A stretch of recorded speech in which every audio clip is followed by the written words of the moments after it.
and some of the latest tools, which are web-based performance tools, as well as some of the server-based performance tools. And I think I always feel comfortable in working with Mark in that he has a lot of real hands-on experience, and is not afraid to get his hands dirty. So that's what I think about Mark. He's a hands-on kind of a guy. Not afraid to break things. That's right. That's exactly right. And to introduce yourself, Dr. Philip Lew, nice to hear you. Phil, you're calling from China right now, aren't you? Overseas. That's right. I am. So you're right. So good evening to you. Yeah. And you and I actually met in person for the first time recently at Software Test Professionals Conference, which was great to meet you, and a great session you gave there.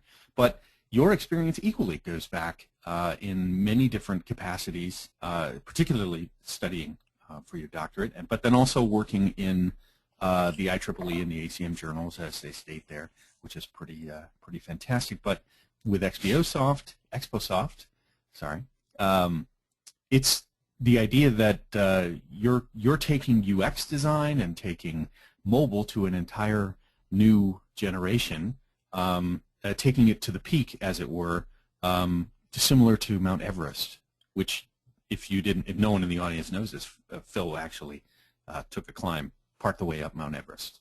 That's just just up to the base camp, not all the way up. It still counts in my book. I used to live in Iowa. It's very flat in Iowa. All right. A totally odd point. Did you know that the highest per capita number of people that have climbed to the top of Mount Everest are from Iowa? No kidding. Wow. Okay. Yeah.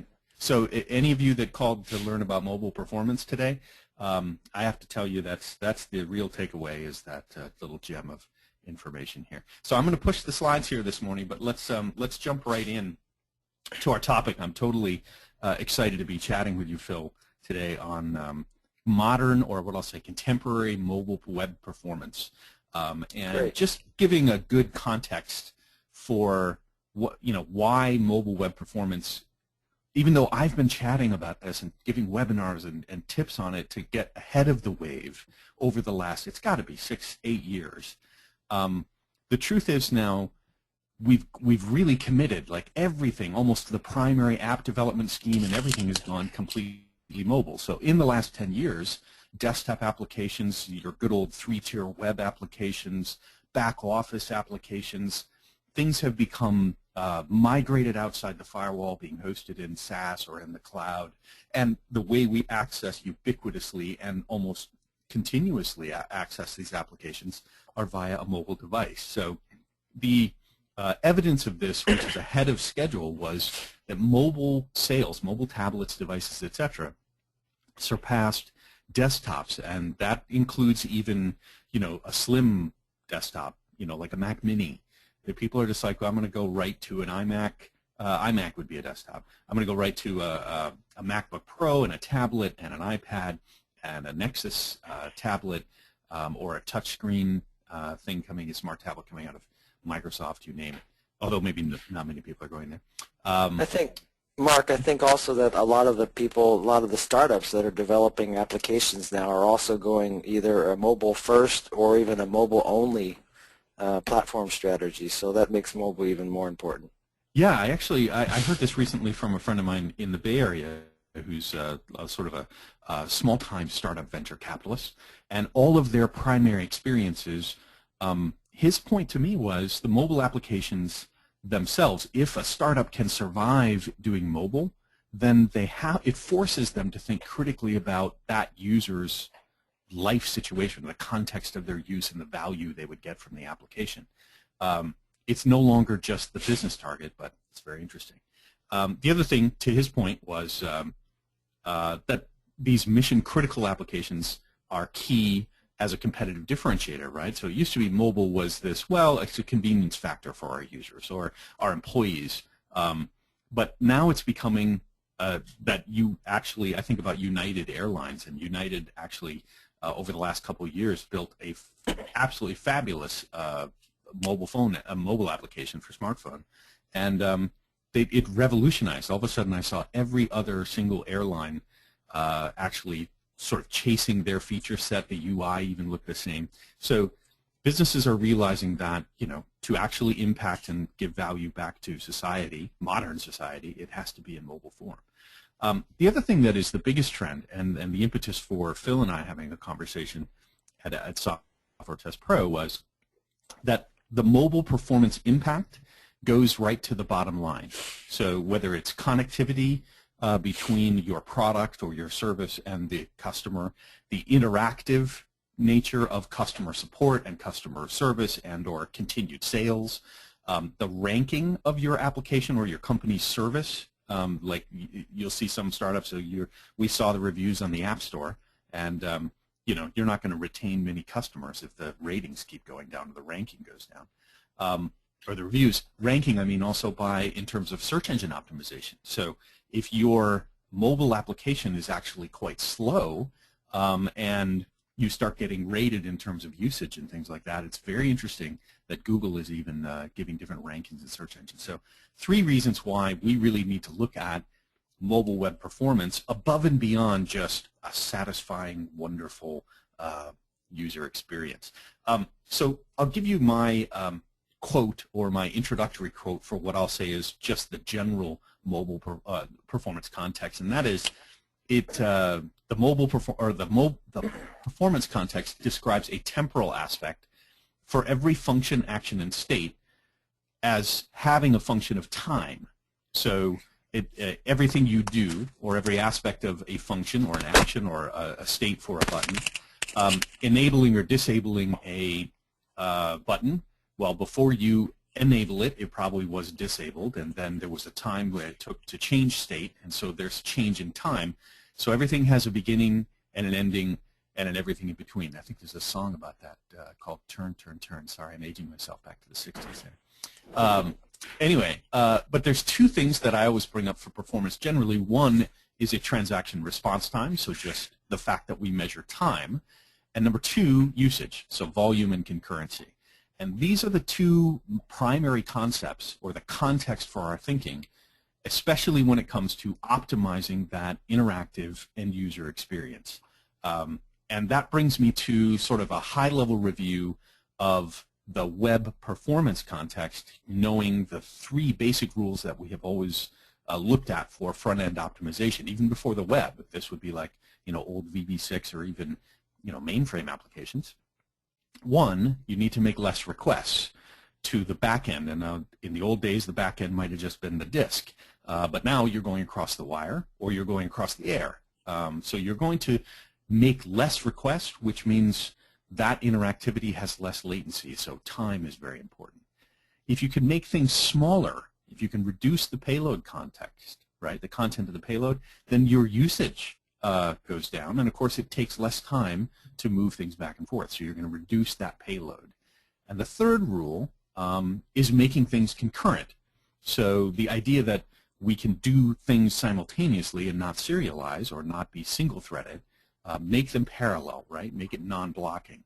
These 3 basic rules, sort of as guidelines, should be obvious, but to some they're not, and they think about one but not the other 2, or they forget just one of them, and that can, we can make less requests and make things smaller, but if we don't make them concurrent, that can even stack up quite a bit. So those are kind of the basics for front-end optimization, and the primary ones that you'll see from Steve Souders and you'll see from sort of the modern front-end optimization pieces. Mark, I'm raising my hand, but you can't see me. I see you now, Phil. Okay. I'm just wondering, what kinds of things can you do in the back end that complement the front end stuff? Is that something that you could talk about a little bit, or is it not really part of today? I'll give you 2 little tips. One, have you ever seen those Russian dolls that collapse on top of one another? They're little kind of round dolls, and you take one out and there's another one inside, and you take one out and there's another one inside. Well, computer systems are actually built a lot like that. So even though we've distributed things from a wireless connected mobile device into some kind of front-end server, there's a bunch of computers running at the tower, there's a bunch of caching servers. As you drill down into any one component, you take it apart, you're going to find that, let's say, the core basics of performance are CPU, disk memory, and network inside even a single server. As you go into the back end, you'll find that that entire model for the CPU to call the memory, for the CPU to call the memory and then flush something, push it through I/O to disk. Those are, the memory is sort of a quote-unquote back end to the CPU. If you go all the way to the database itself, if you can you imagine a database doing a query on 20 terabytes with only a single I/O connection? Well, we're not doing things simultaneously. So even if you just look way on the back end, this concept of making less requests, making things as small as possible, and doing things in parallel, those same concepts even work on the back end, right, with query optimization into a distributed storage system, distributed file system. So funny that these same concepts apply because, well, guess what? Every point in the architecture is some kind of computer. It has storage, it has memory, it has processing, it has display. I think the biggest thing for our discussion today, though, Phil, is to drill into really how things get displayed and that interactive quality for mobile. Right. I mean, if it doesn't matter what kind of buttons you have or how fancy your screen is, if it doesn't get painted in time, the user is just going to go away. So that's right. You're right about that. Yeah. So we have a poll, Amy. If you're able to throw the poll out there, there you go. So the poll is open, and we want to ask the audience because no good webinar is complete without having a poll. And we just kind of want, Amy, did you actually write it up on a slide? I can't see it. It's on the poll. It says, choose one of the following. Which one of the three do you think is the most effective? Either making less requests, making the payload smaller, or making things concurrent. After our little discussion there, Phil, now people will think twice about answering which one's. Well, it's a quiz question, isn't it? That's right, and people will be graded. That's true. So we'll give you another minute to think about that. Okay, cool. It's interesting to look at the results here. We're coming in. We've got 70% of the people have voted. Ooh, that's good.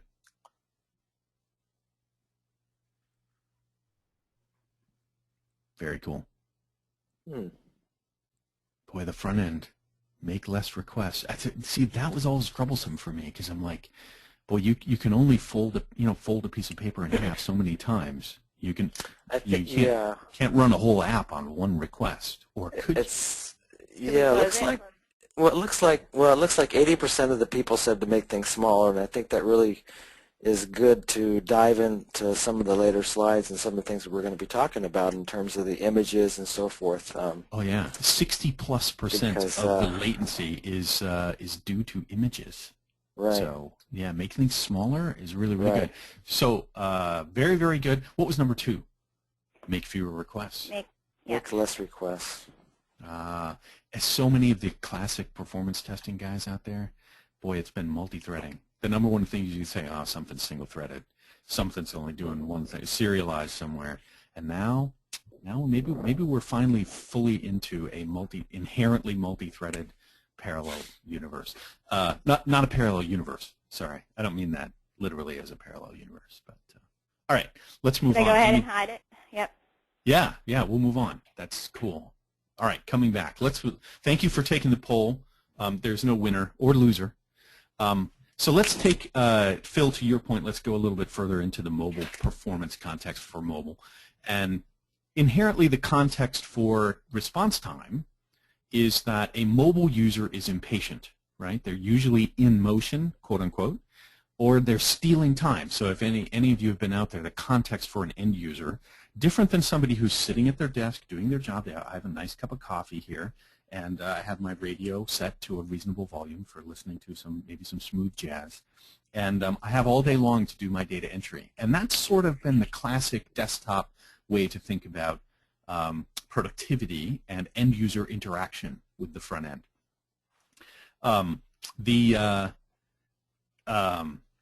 The idea with a modern mobile end user is they're trying to beat the clock, so to speak. They're stealing time to be more productive, or they're trying to take care of their work and their life at the same time. So anytime they're interacting with a screen, with the application, the context is such where they're impatient, they're in motion. How many times do we tell people not to talk on the phone while they're driving their car, and I still see people do it? Phil, it's awful. Yeah, I mean, the concept of stealing time is one thing. I mean, if you think of some examples like, you're trying to find the address of a place that you're supposed to be at in 5 minutes, right? Or you're trying to buy flowers for your wife, and they're due tomorrow, something like Yes. that. So Yeah, and so when you're designing the user interface, the front end things to optimize are the things that help that person sort of get into the task, get the most important information first, allow them to smoothly move through the tasks. Once they learn your app, they're going to go click, click, click right through it. So that is a really important part of the UX design. So this response time and efficient use is highly important to the things we mentioned on the very first slide, which is revenue, retention, reviews, your ranking, recommendation to another customer. Oh, what app you did that so fast, Phil? How did you do that? Click, click, click. What app did you use? And there's always a new app. There are millions of apps out there. So this is really important to understand that the mobile performance context is quite different. Mobile devices, though, are trying to do the same thing a desktop was doing, but do it responsively, interactively, smoothly, rendering quickly, and also not be too distracting. If you're in this, let's say I'm walking down the street and I'm doing something on my mobile phone and I fall into an open pit for construction because I wasn't looking. That's bad. So we're trying to get the same kinds of things done with fewer resources, fewer CPU, less disk, less storage capability, less memory generally, and a smaller form factor screen. So those resource limitations mean we put pressure on that UX to be really, really efficient. no, that's interesting. You mentioned form factor. You said smaller form factor, and of course, smaller screens mean faster paint speeds and a better experience for the user. But it seems like there's a tendency for companies to build bigger screens. Yeah, we're gonna talk a little bit more about that, right? So smaller screen, actually more simplistic screen, less resolution, is way fast to print out. So, but again, it can actually, the interactivity, there's still ways to optimize that front end in order to be more interactively smooth and optimized. So let me dig a little bit deeper. I'm flipping my screen here for a second. Hang on. So slower networking. Everyone already knows that mobile, Wi-Fi, or even being over a 3G. I've used a 3G device recently, I was like, oh my God, I can't stand how slow this is. So we get spoiled really quickly. So we know a mobile device has slower networking generally. They can also be asymmetric. So being able to download stuff or upload stuff can be different depending on what your app design is. Browser connections. So depending on whether you're a hybrid application, which means a native web browser app on a mobile device, a native mobile app that's built in a toolkit, in a framework. If you're half and half, if you're sort of half installed app that's still making web calls and rendering them using the browser. Jean Ann actually told me I should bring up all 4 versions of that to make sure we drive that home. There are like 3 or 4 different ways that you can build a mobile app. If you're using the standard browser stack within the mobile device, they all have different kinds of characteristics, and so we need to be aware of that. CPU is generally lower speed or lower frequency, mostly to conserve power, which is really important on a mobile device. The cache generally, and this could be the browser cache as well as the limited total space on the device, is smaller, so we can't download giant payloads.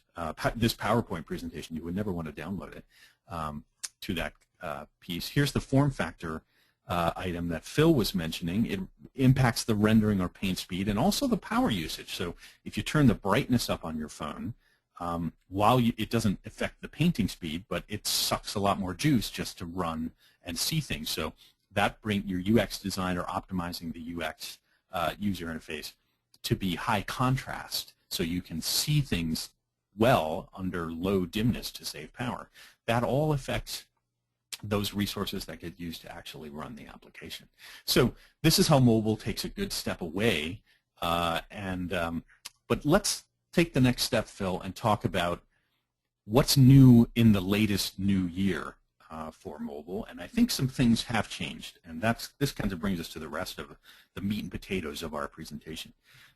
One, In some of my research, clearly we see mobile networks getting faster and more ubiquitous, right? So we're looking at LTE, right? So things moving much faster. WiMAX is done, so now we're going to actually go, that was back in 2012 or so. LTE Advanced is actually quite a reality now. I mean, even the Galaxy S4. So we're talking real, true 4G connections and LTE connections that can carry more payload, more bandwidth. They're faster generally, and they're also more ubiquitous, which means you're closer to a tower.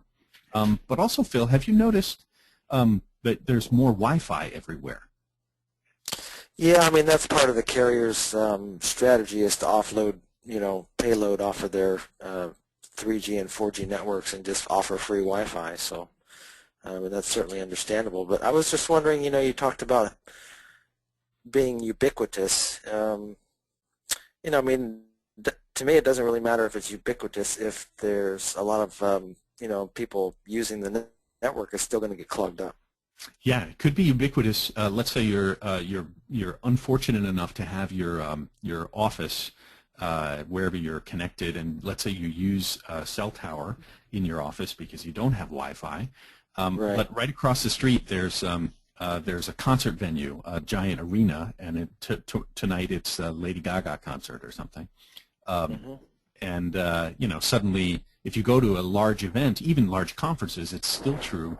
You'll overwhelm the Wi-Fi, you'll overwhelm the cellular, and a lot of that, honestly, Phil, when I've talked to folks at some of these event venues, it's all logical constraint. Like they didn't have a DHCP range, or they didn't have, none of it was physical. Like they weren't physically maxed out. They just had not configured the logical configuration right. So ubiquity, to me, is more available free Wi-Fi, and also with your carrier, all those partnerships are just, I mean, I can actually start this presentation. I can be working in here, get in the car, and we drove all the way down to Williamsburg, Virginia recently, and I'm working in the car the entire way. So it's been pretty true, at least in major countries, if you're on, say, a freeway or an interstate or an autobahn, you're going to have really good data coverage usually along those major pathways. Routes are routes. Phil, you mentioned form factors getting bigger, and it takes longer for the CPU to crunch through and paint all those pixels just because there's more rendering to do, not just physically, but there's more calculation to do for all of those vectors, right? Yeah, actually, I was thinking about this just a minute ago that in one of my UX presentations, I talk about Apple and how they kept their phone smaller, and I thought it was really because they wanted people to be able to use it with one hand for usability, but another part of it could be that they want the screen to paint fast. And again, having it paint fast but use less CPU means more power conservation. And on a phone, where you're not really doing full-time computing, on a phone you may be completely mobile for an entire day just working on your phone, and you really want that battery to last. Sure. But keep in mind, in 2014, there's an iPad, then there's an iPad mini that gets smaller, but now you have more options. But generally, the iPhone 5 bigger, Samsung a little bigger, the Nokia devices and that are coming with the Microsoft Windows Mobile on them, bigger, generally a little bit bigger. And I think we see that trend because the actual componentry is becoming more efficient, and they can afford to have a little more real estate, a little more larger form factor without sacrificing the power. I think it's still a battery game. So we're all headed that way, but the devices will go that direction, and then your application has to match, and that's what we'll continue talking about.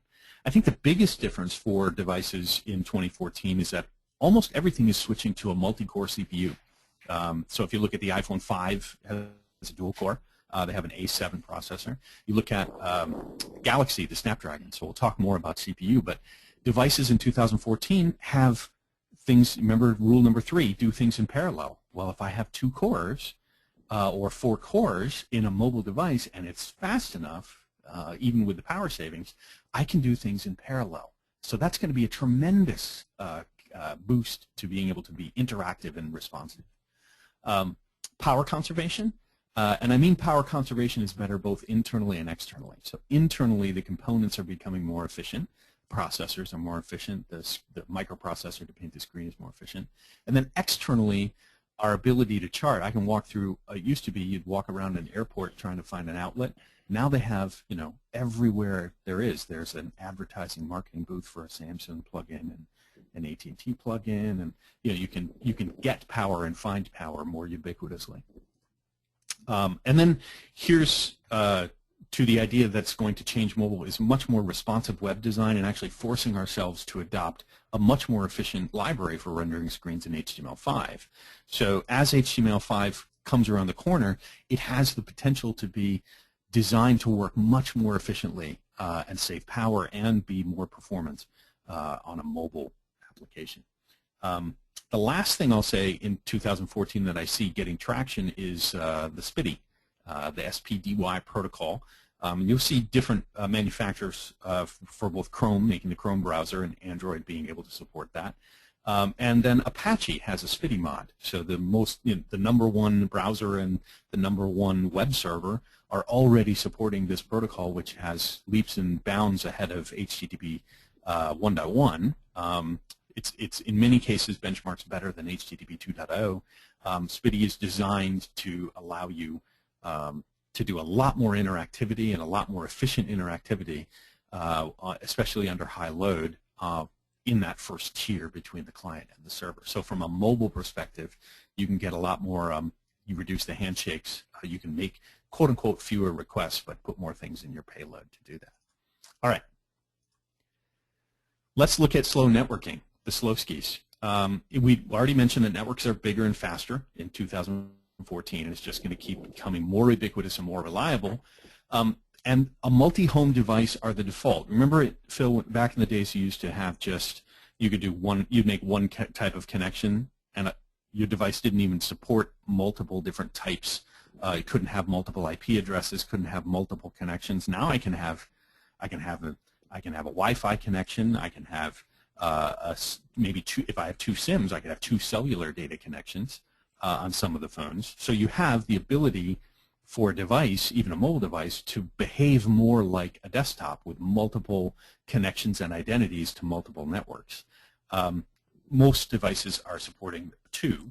We can see this with, I think, the iPhone 5. iOS 7 actually supports that. Mm-hmm.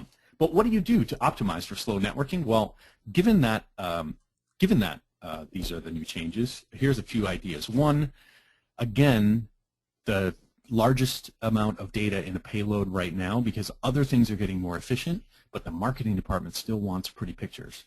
So prioritizing the image compression and enabling gzip, well, one might say, gosh, if I enable decompression, if I do gunzip on the phone, well, I'm going to chew up CPU. But guess what? You have a multi-core CPU on your mobile device now. So you have the ability to do some of this compression in the background without blocking that primary thread on the app. I mean, it's okay to be multi-threaded, but physically you now have more CPU capability, so you can do a little bit more compression and decompression. Go ahead. Right. I was just going to say that I think that a lot of the developers for mobile apps aren't really taking advantage of the quad-core and dual-core CPUs, because I mean, it takes a little bit of thinking in order to be able to do that, and also they have to be able to sense what device they're on, or what, they do. What CPU. So yeah, so maybe the frameworks will pick up a little bit there, and yeah, and get a little bit better. I think I was talking to you earlier a couple of days ago about my Samsung Galaxy S4 and how slow it was, and compared to even an iPhone 4. Yeah, and it could be an app that's not coded to take care of the CPU, but that's coming up in another slide. Oh, shoot. Okay, sorry. It's wonderful. I was just getting ahead of you. That's what it's like. No, that's what it's like talking with you. So it's awesome. But you get the idea here that you can make decisions within the network that make the network work better because you have a little bit more efficient device on the client side. So you can do more compression and you can enable gzip better. Responsive web design, right? So if you have best practices for responsive web design generally, well, those are going to obviously benefit a better UX, where you're rendering, what you're doing, so that you're not transferring payload that the user doesn't actually need to respond to, right? So you're only prioritizing the payload that needs to get to the user just to do that step or the next step in the process. There are some apps that are sort of one step ahead of you, and that allows more offline use. We'll talk about that next. Mm-hmm. Another thing you can do, especially if it's small images, to avoid a round trip, to make fewer requests, you can actually embed an image directly in the CSS. Especially if it's static, if the CSS is static, it's going to get cached in the CDN. So you can embed those images directly in the CDS. It can get noisy, right? So if this is, you can see a lot of stuff in that payload. But go ahead and put those images directly into CSS. This is a general web best practice.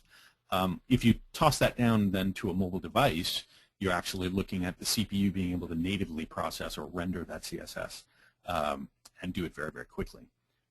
Another thing I'm seeing is that some people are not using images at all. They're basically building an app that is all just painting CSS rules and creating the UX with almost no images. So they come up with an imageless version of their logo, the color scheme, etc. And that is what the app becomes, because they know if they could achieve that or get approval to do that from the nice people in the marketing department who want to keep you looking good, which they do well with branding. But the idea being, you can take out 65% of the payload and the biggest payload just by actually going images completely without images, or reducing that completely. And then there's the standard web performance optimization rules that still apply, which is consolidating your CSS and JSS files, because if you have lots of individual files, that's lots of individual requests. So if you can put all your CSS into one CSS and put all your JavaScript into one JavaScript, you're making one request. The overhead to make that request is less to just make one connection and get it done. And then, much like the images, if there's small style sheet and small JavaScript, if it's not too cumbersome, you can just inline those right into the page itself for the app. And again, this may not work for a native mobile app, but some of the beginning rules would work for that. But like a web browser, when a browser is rendering the first HTML comes down, you could actually just embed the CSS or the small JavaScript that's in there. So small functions or really small areas of the screen that you want to render in CSS, you can do that. That's general web browser optimization. Mm-hmm. Any thoughts before we move on, Phil? No, I was just going to say that, in terms of the images, in a lot of the UX sessions that I run, I discuss, if you are going to have images that are really meaningful. A lot of, like you were talking about, the marketing people wanting to have images. Yeah. But a lot of times you can't even see what they are anyway, so they're useless. So you really have to think about that, like. Yeah. I was looking at your slide on the your previous slide with the two turtles. Yes. And I was thinking to myself, geez, I was trying to look really close to figure out what that was, and I was thinking, shoot, if I was 10 years older, I might not even be able to tell what that is. That's right. You need to know the demographics of your mobile user base. That's true. That's right. So part and parcel of networking is the connectivity, and of course, what's changed with new devices. One, you'll see iOS 7 has a thing called multipathing, right? So it's the ability to switch TCP endpoints and sort of seamlessly move between a Wi-Fi and a data cellular. So if you're going into a Starbucks, then walk out on the street, then you go into the next Starbucks and you walk down the street. And let's say you're going to go to 3 Starbucks in a row. You're going to switch back and forth between cellular LTE or 4G connection, and maybe you're on a train and you're going through 3G, and then boom, you switch back over to Wi-Fi. Now we can use our devices on planes. So you go from the airport to the cellular. So all this switching is really, really important. So that means this sort of dropout connectivity is becoming less and less critical. This is a great problem for these guys to solve. The other thing from a connection standpoint, remember, if you have a mobile web browser app, or even a hybrid app that's using the browser stack, those mobile browser configurations are converging. So it used to be very disparate, right? So you'd have Chrome doing one thing, Safari on an iOS device does something different. If you have Firefox someplace from the browser world, the IE10 from a mobile perspective. So you're looking at different browser types that are running from mobile, they all use different connections. So what number of connections per host, can 2, 3, 4. Basically, it's converging now. Everyone's coming to about 6. And so part of the reason it's 6 is because, 1, we have more ubiquitous network, and 2, we can switch connectivity between those. And the third thing is, if you have 6 connections, you can always fire up 2 of them in the background doing other network activity, even from a given browser instance on the mobile device. So what do we do to take advantage of this? One, there's this thing called HTTP pipelining, which is pretty cool. And now it's not totally ubiquitous everywhere. It was a big Microsoft thing. But it's just, you can implement HTTP pipelining. Wait a minute, let me look here, double check. Yeah, so Firefox iOS, if you're looking at HTTP pipelining, most of the new browsers are completely supporting this. And it kind of goes after domain sharding, which we'll talk about next. But implementing HTTP pipelining means you can actually download stuff in almost like a stream. It's almost like a streaming capability, so you don't actually have to do multiple SYNAC and SYN requests in order to get stuff back and forth. So it reduces that. It's a lot like SPDY, actually, in that way. Speaking of SPDY, you can switch, and instead of using HTTP 1.1 or 2.0 with pipelining, you could go to SPDY. And that you can get a mix of these things as well. You could have a browser that talks to one site over HTTP and another site over SPDY, so you could actually do that. But so these are the things that optimize establishing the connection, then making the most efficient use of that connection for the duration of that session, and try not to tear it down and set another one up, etc. Get your 4, 2, 3, 4, 5, up to really 6 connections simultaneously, and remember, keep a couple in the background that are flexible for the user to switch between apps and do other things from that browser device. Mark, is there an advantage or disadvantage of SPDY over HTTP pipelining? I haven't seen enough of the results from a benchmarking standpoint, but SPDY is actually showing that just from the stack itself, the way the code is written, on the client side, I think there's an advantage for mobile just because it's a much more efficient stack than some of the old baggage that HTTP pipelining is really built on top of an old HTTP stack. So SPDY is a slimmer, probably more efficient for a mobile CPU, so I think you get better power savings if you started pushing SPDY down to the mobile client. And again, if you have a pure web experience in a web browser on the mobile device, a hybrid app that uses that mobile stack, and even if you have a native app, you can have a native app that actually loads that SPDY stack and uses that as well, and will get the characteristics of that. So you need to be, depending on how you deploy your app to the mobile device in what form, then you'll get a good idea as to whether that protocol is going to work for you. But yeah, I think SPDY is more lightweight in that respect.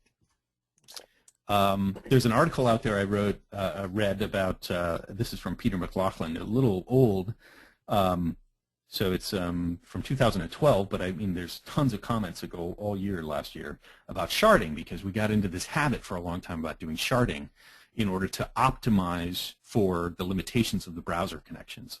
And of course we all know we can get that, the late night TV ad here in the States that says, you want to make your PC go fast, and it gives you like 48 connections on your browser by hacking the registry and stuff. That's not really good performance practices, because you'll just flood your network. So sharding isn't necessarily the panacea. It might even be obsolete given some of these new protocols and some of the new things that we can do.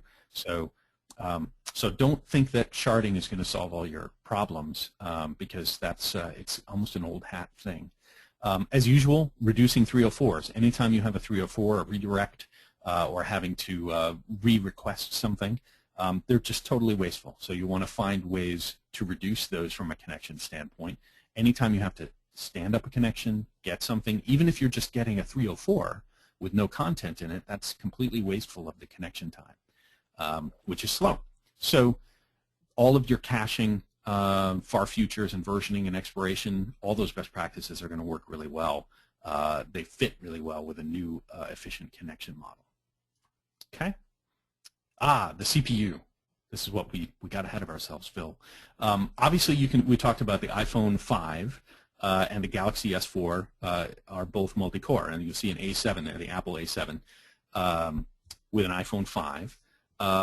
And you'll see the Galaxy S4 is a multi-core Snapdragon, I think, is starting in the S4. They moved to Snapdragon. So you're looking at dual-core and quad-core processors running at lower frequencies. So they run more cores at slower or lower frequencies. And so you get the power savings, and then it's sort of like getting those big trucks that have like 12 cylinders, but if they're just idling, they shut off the fuel to like 6 or 8 of the cylinders. So, the trucks are really, so, you only have the power when you need it, which is really cool. And you can see this in the ARM processors as well. So the mobile OS versions that are coming out now, iOS 7, I'm trying to think of the Android version, what the actual, Phil, maybe you know what it is. They're at 4.4 now. Yeah, they are actually designed in the kernel of the OS to enable full use of these multi-core. So even if you had devices like on the desktop that could have multi-core, remember hyper-threading is, OS can't really take advantage of that, or Java or .NET or a framework can't really take advantage of that. Well, now they can. So here's what we can do to optimize this when you think about it. The biggest thing, again, let's get back to those images, is if you ask a processor to render to a large form factor a very rich, wonderful image, and avoid re-rendering any images with CSS. So with CSS, as you're processing through the rules of the CSS sheet, if you have images in there that have to re-render, depending on how that image came down, what the native size was, you might have to re-render the entire CSS in order to figure out how to fit that image payload in there.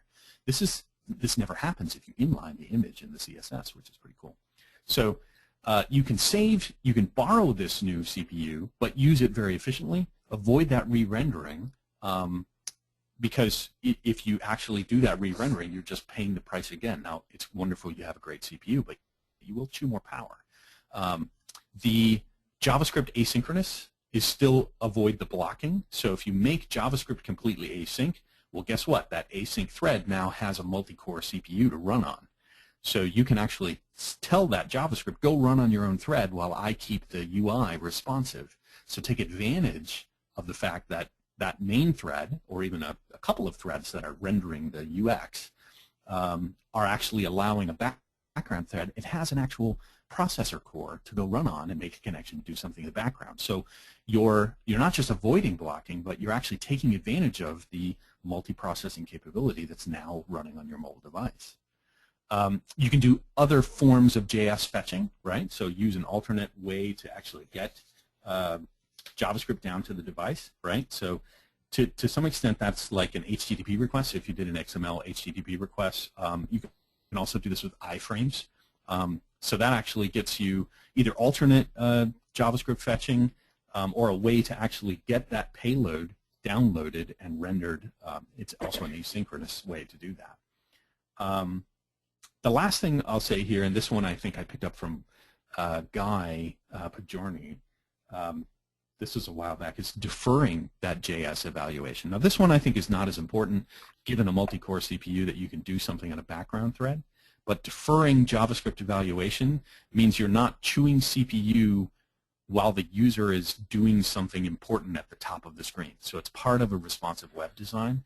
If you don't need that JavaScript to be executed, you could leave it until the very, very bottom of the page and not chew up the CPU in order to do that. Sometimes because again, the mobile context is the user gets the first part of the page and then they see the button they're going to click on, they click on the button and they move to the next page in the screen or they move to the next slide something over. And so the JavaScript is getting loaded and rendered, but it's never going to get used. So deferring the JavaScript evaluation means you can actually do the CPU. You can have good for functions that required while it's not loading. And then, of course, like with any application, to optimize to make the best use of these CPUs, remove your unused code. And again, remember, whenever you're processing, even if that code's never going to get touched, if you do a code review or you do sort of a coverage analysis, you're going to be chewing up CPU cycles that are pretty precious from a power perspective on the device. So, Phil, any thoughts on these? As I know you were jumping on the CPU bandwagon here. Well, I was just going to say that it seems like there's 3 layers here. The first layer is a lot of the hardware like you mentioned, is really coming up to speed. We've got multi-core, dual-core, lots of RAM, and so forth. Mm-hmm. And then you have here mobile OS versions can use multi-cores, and I think that a lot of vendors that make handsets and they just throw on an OS version and don't really integrate the OS with the advanced hardware really cannot take advantage of the hardware. So that's the second step. And the third step is all these bullet points you have here are really advanced programming techniques that you have to have some pretty advanced skills to be able to do all these things in addition to having the first two layers. So it's not an easy thing. No, and it's sort of making sure that each layer takes advantage of its predecessor. So That's right. if you've got multiple cores and multiple threads that you can run within the OS on a multi-core processor on a mobile device, well, why not get your app to take full advantage of that multi-lane highway of processing, Right. versus everyone getting in the right lane and just waiting forever, which is how it has been for 10 years. So yeah, the last one I want to talk about is this cache, and cache is two types of caching. Again, multiple layers. It's always complex, Phil.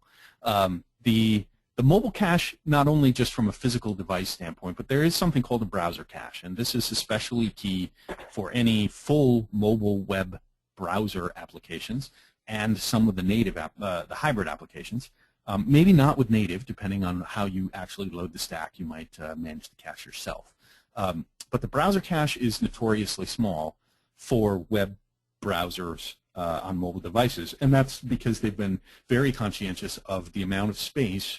When I look at my device and suddenly if let's say I surf all day long and all of a sudden there's no space in my device, I can't take a picture. I can't download an email. I mean, the device really, once you're done, and you don't get a lot. You get a storage warning, and that's about it.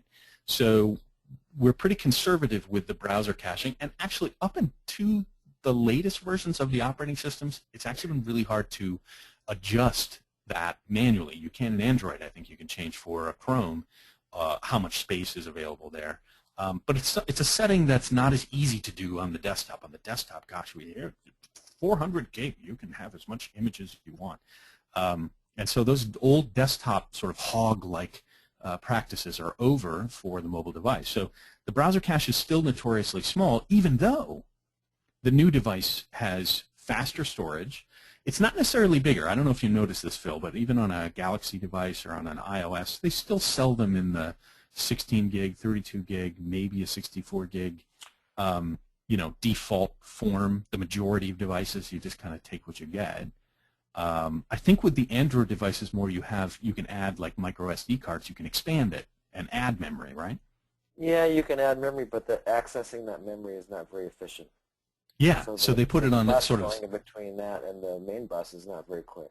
Yeah, so that's it actually operates more like a desktop trying to access that separate piece. Plus, it's not natively configured to be used as part of the browser cache or part of that extra storage. It's not sort of just added in aggregate.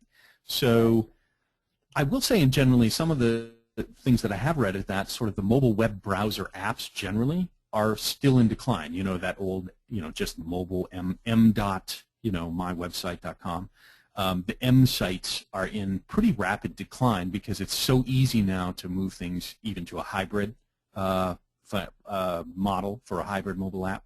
And even the frameworks make it so easy to just take a website and render it and transform it. There's some great software out there to just transform your entire app right into mobile hybrid or even a native app.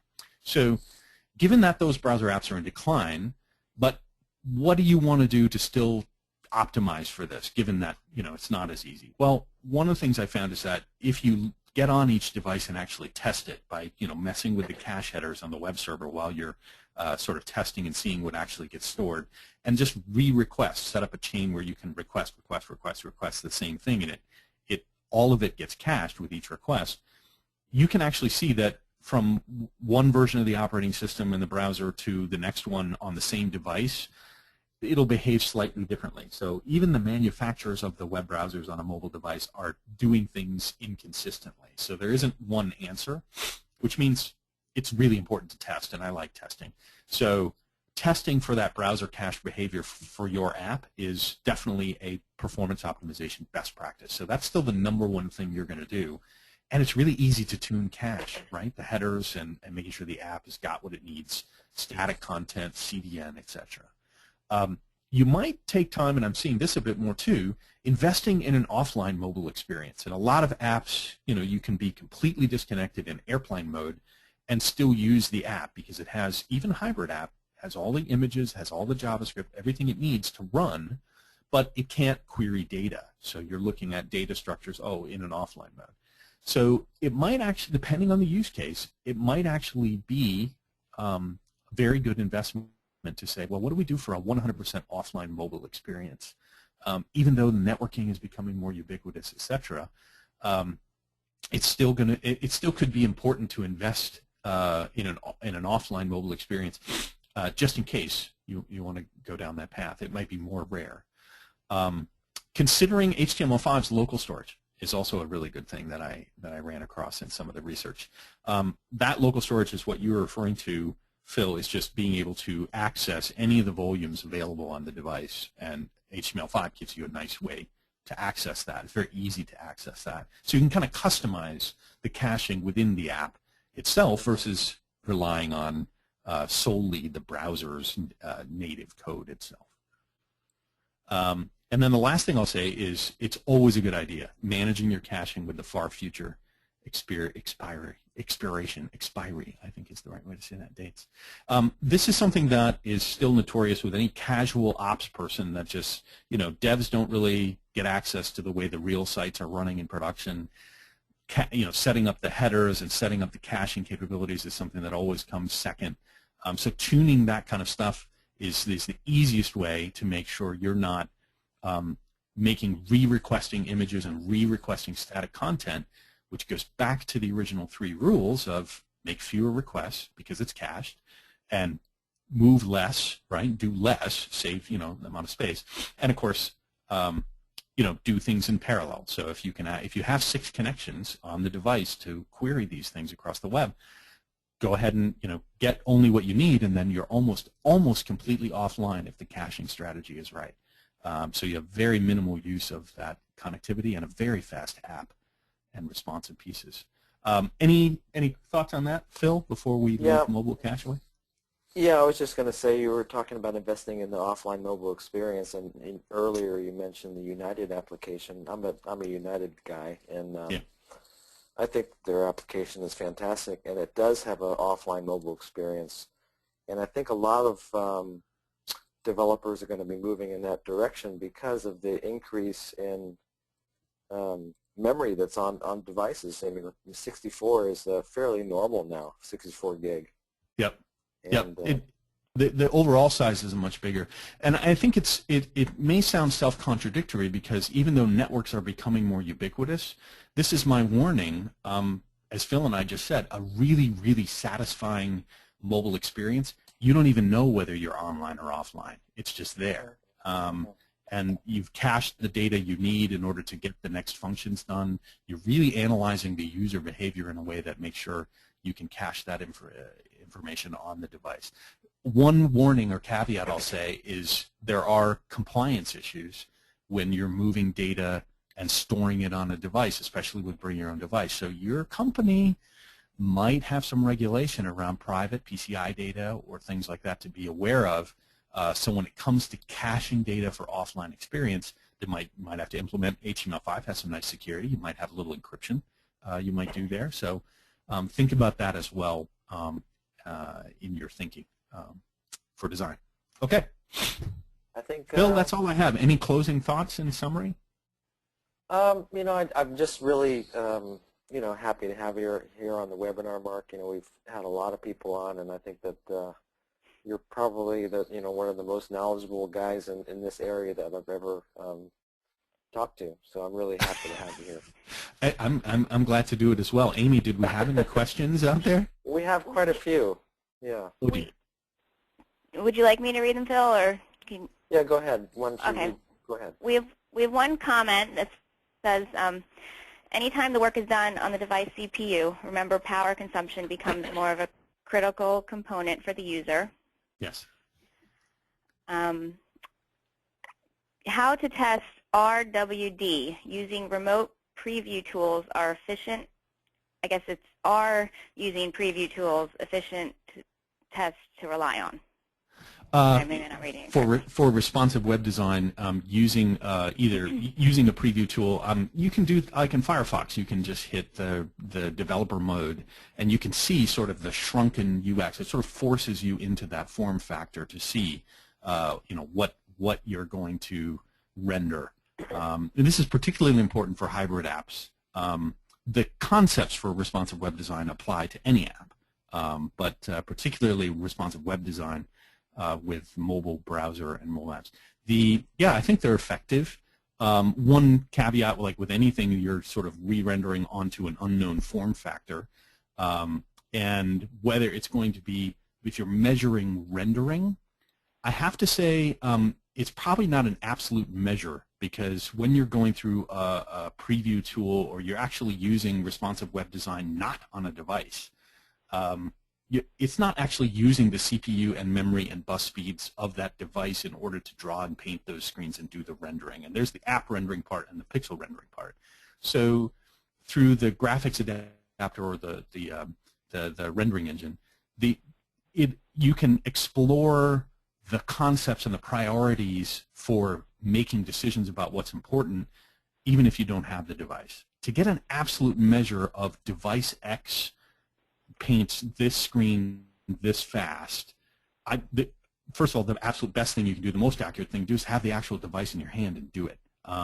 Stepping away from that, there's all these other services and SaaS things. You can grab a device, on the web, and you can do the rendering that way. But yeah, so I think that's the only real caveat, is the difference between doing performance investigation and performance design work, prioritization requirements and optimization decisions, rules, and stuff like that.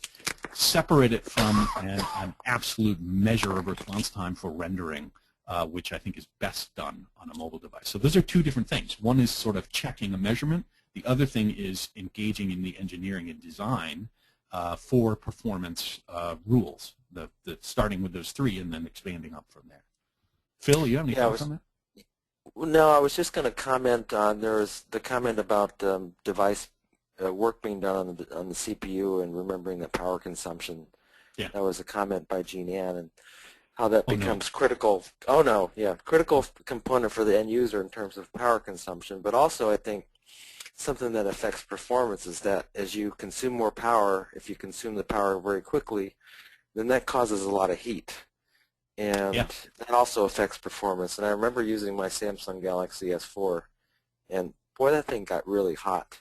And yeah, isn't that funny how physics works? That just blows my mind. Yeah, is that really heat energy? I had a guy tell me once in doing soundproofing of a recording studio that the low frequency waves carry the largest amount of energy because of the waveform.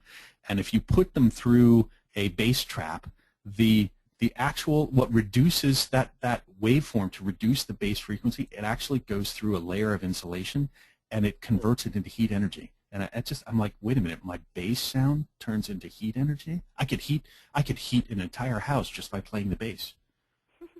Whoa, okay. Just kidding. Anything? Go ahead, Amy. Anything else, or are we almost out of time? I think we're just about out. We're right at 11 o'clock. Now, of course, there's some more questions coming in. Would you like to answer these offline afterwards, or do you want to go ahead and try and fit these in? Is GoToWebinar going to cut us off? We could do one more, and then we'll do some offline. Why don't we handle one more here? The question is, could you explain more on don't use images at all, 70% of payload, this in respect to optimizing slow networks? Yeah, so basically, it's to download an image, you have a single connection, you open that connection, and it gets after not just the speed of that 4G versus a 3G kind of thing, the speed of the actual transfer for packets, it gets to the bandwidth capability. So let's say you're downloading 3 images at the same time. You don't have enough pipe size. You don't have enough bandwidth to actually get those images at the same time. So one, reduce the size of an image. And just the study, and I think it was from the Web Archive, the WebHAR, HTTP archive repository, was really looking at what is the majority of mobile traffic, and 60 to 70% of it was images. just because while we're doing a lot of marketing and pushing a lot of the app experience to the device, and a lot of that payload is rich images. I have a LinkedIn app, and the first LinkedIn app, you know, every time it loads, it has this beautiful screen with a city view. I mean, it's very it's a real image of all this stuff. And you know what? I ignore it. I don't care about it. That's not a very responsive web design. I'm like, oh, fine, it's LinkedIn. It's some person walking across the street. Big deal. But every time I hit that, hopefully it's cached.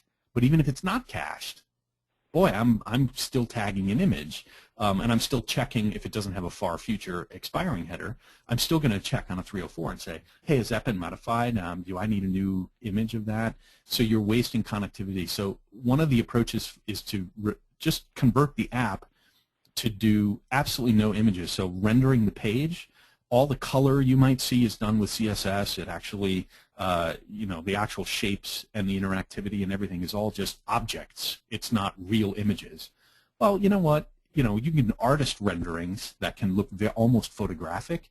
Well, you could chew a little bit more CPU with these new devices. You could actually chew and draw something in the background and not have to do an image. So you're not actually hogging anything on there. So there's some creative things you could do to actually move the image payload completely out of the picture and actually use some of the nicer form factors, more efficient graphics rendering, and multi-core CPU to actually draw the application in a rich way without hogging down the network with images on the payload.